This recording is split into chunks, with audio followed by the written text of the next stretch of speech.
If you've watched my video on when to turn down a babysitting job, you know how to decide if a job just isn't for you. But turning down that job is harder than it sounds. Okay, so my girls and I are having a girls' night out, so you'll be watching my 2 kids plus Tina's 2. Jenny's gonna be dropping off her triplets at like 9, so listen, I know they can be a handful, but we'll be home by midnight. 2 at the absolute latest. Sound good? Wait, hold on. And she's gone. Okay. That's 2, 4, 7 kids. You don't have to put up with that. There are a lot of ways to say no. I'm sorry, I can't babysit that late. I'm sorry, that's too many kids. I'm sorry, I'm not available. You crazy? I'm not doing that.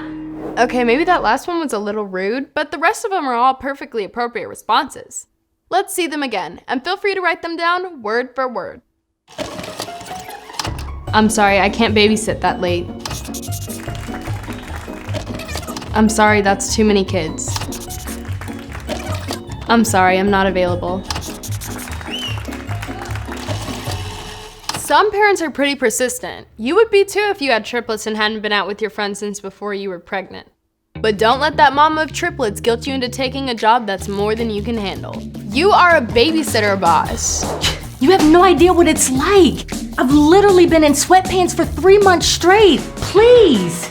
I'm sorry, that's too many kids. I can only babysit 2 at a time. I know it's hard.